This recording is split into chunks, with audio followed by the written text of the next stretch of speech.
Hello everyone, welcome back to our channel Nandini Mondal ব্লগে। তোমাদের সকলকে স্বাগত। তোমরা সবাই কেমন আছো? আশা করি ভালো আছো।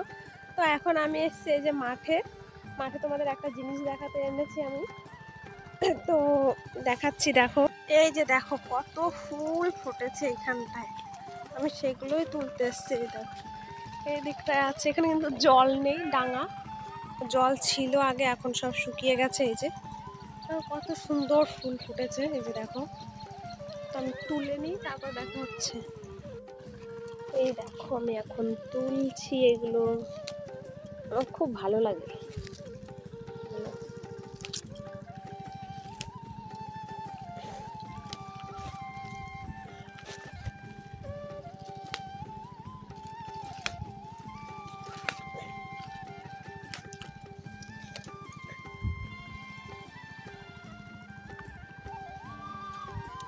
এখন আমি বাড়ি চলে যাবো। এই যে দেখো এই কটা তুলেছি, কত সুন্দর লাগছে তাই না দেখতে। যে সেই মূলর জমিটা আগে থেকে এখন মূলো গাছগুলো অনেকটা বড় হয়ে গেছে। আর এই যে এখানে কিছু গাঁদা ফুলের চারা আছে। তো আমাদের একটা জমিতে বুনেছিল মানে এই গাঁদা ফুল, তো সেখান থেকে এই চারাগুলো বেশি হয়েছিল, দিয়ে এই কোনাটা এগুলো লাগিয়ে দেওয়া হয়েছে। এই যে, আর আগের বার তোমাদের একটা ভিডিও দেখিয়েছিলাম, তখন এই মূলগুলো এখনো বের হয়েছিল না তখন, কিন্তু এখন দেখো বের হয়ে গেছে। এই যে এই দেখো বড় বড় হয়েছে এখন। এখন আমরা খেতে পারি এখান থেকে নিয়ে। আর সেই শস্যের জমিটাই যে, আর বাঁধাকপি ফুলকপি এখনো হয়নি, এগুলো হতে অনেকটাই টাইম লাগবে। পালং শাক কিছুটা খাওয়া যায় পাতা তুলে তুলে। এই যে, আর এই যে সেই শস্যের জমিটা,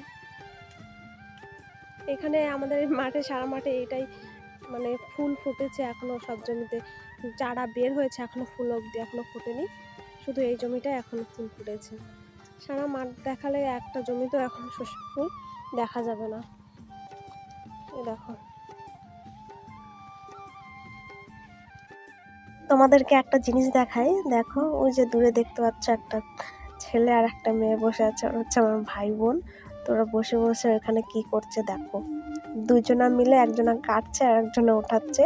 সেই তালের আটি বলে, তালের খোপা। তোমরা কি বলো অবশ্যই জানিও কমেন্ট করে। আমরা তালের খোপা বলি।